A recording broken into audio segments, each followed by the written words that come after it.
केसांवर भांडी खरेदी करणाऱ्या महिलांनो, सावध व्हा, नाहीतर ही चूक तुम्हाला महागात पडेल. बघा तुमच्यासोबत काय घडतंय. मी तुम्हाला ही एक जी आपल्या सर्व बायकांना लागलेली सवय आहे, ती सवय आपल्याला किती महागात पडत असते, त्या सवयीमुळे आपलं किती नुकसान होतं, ह्या सर्व गोष्टींबद्दल या व्हिडिओमध्ये सांगणार आहे. तुम्हाला समजेल की केसांवर भांडी घेतल्याने आपल्या जीवनावर कुठे परिणाम होतात. केस गळती ही सर्वांसाठीच झालेली आहे. ही एक मोठी समस्या आपल्यासमोर उभी आहे. पण आपण गळालेल्या केसांचा उपयोग जर आपण केसावर भांडी घेऊन करत असलो तर याहून दुसरा गरीब कोणीही नाही. आणि या कारणाने आपल्या घरामध्ये गरिबी आणि दारिद्र्यता येते असते. मग केसावर भांडी घेणाऱ्या महिलांना सावधान व्हा. तुमच्यासोबत काय घडते हे ऐकून थक्क व्हाल. बघा, केसावर भांडी घेतो आणि त्या भांड्यांचा वापर आपण आपल्या घरात करत असतो. पण केस हे विकण्यासाठी नसतात. आपल्या शरीराचा कोणताच अवयव हा आपण विकत घेऊ शकत नाही.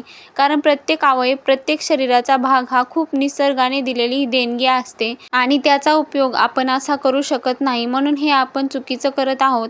केस दान करणं हे श्रेष्ठ दान आहे, तेही बालाजीच्या ठिकाणी जाऊन. कारण बालाजीला केस गेल्यानंतर आपल्या घरामध्ये लक्ष्मी प्राप्ती होते असते. आणि आता सध्याच्या काळामध्ये हे प्रमाण खूप वाढलेलं आहे की बायका आपले गळालेले केस जमा करून केसावर भांडी घेत आहेत.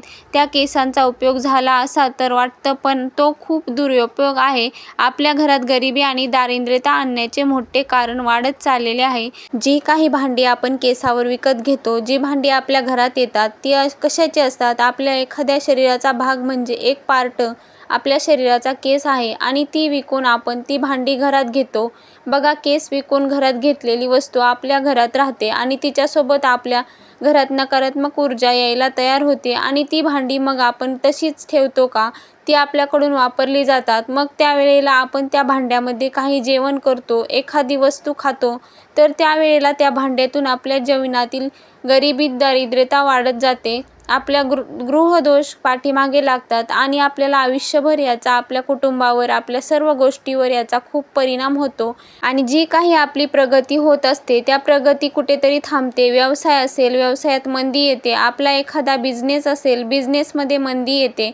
नोकरी चांगल्या पद्धतीने मिळत नाही आणि नोकरी जर तुम्हाला मिळाली असेल तर घरात आलेला पैसा या टिकत नाही. कारण लक्ष्मी माता हा घरातून काढता पाय काढत असते. केस हे काळी आपल्या शरीराचा एक भाग आहे आणि तो काळा आहे आणि काळी वस्तू विकून कुठल्याच प्रकारचे वापर केला जात नसतो. आपण हा तर आपल्या शरीराचा एक अवयव आहे, आपल्या शरीराचा एक हिस्सा आहे आणि तोच आपण विकत आहोत. आणि एवढं गरीब आपण बनत आहोत का की आपल्या केस विकून यांचे भांडे घेऊन घरात वापरण्याच्या नंतर आपण काय श्रीमंत होणार आहे?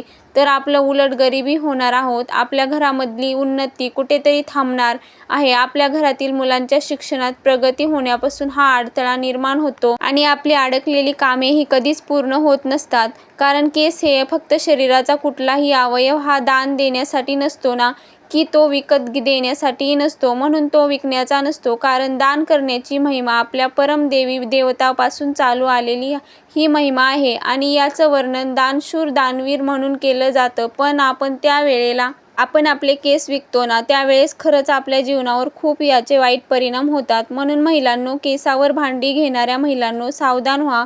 तुमच्यासोबत काय घडते हे ऐकून तुम्ही थक्क व्हाल. एवढ्या गोष्टी जर तुमच्या केसावर, भांड्यामुळे आपल्याला होत असतील तर आपले केस विकण्याची काही गरज नाही. बघा, या छोट्याशा वस्तूमुळे जर आपल्या घरात लक्ष्मी माता टिकत नसेल तर गोष्ट कुठेही थांबायलाच हवी. म्हणून खरंच महिलांनो, तुम्हाला सांगण्याचे तात्पर्य म्हणजे खूप महिलांना याचा अनुभव पण घेतला आहे. बऱ्याच महिलांना यांचा अनुभव आलेला आहे. तुम्हालाही आला असेल, पण तुम्हाला समजत नसेल की केसावर भांडे घेतल्याने नंतर एवढा वाईट परिणाम आपल्याला घराला. त्यामुळे तुम्ही यापुढे चुकूनही केसावर भांडी घेऊ नका. तुम्हाला जर वाटले ते केस तुम्हाला फेकून द्या, वाटत नसेल तर उपयोग होतोय असं वाटत असेल तर तुम्ही जे कोणी लोक केस घ्यायला विकत येतात त्यांना ते तसेच देऊन टाका.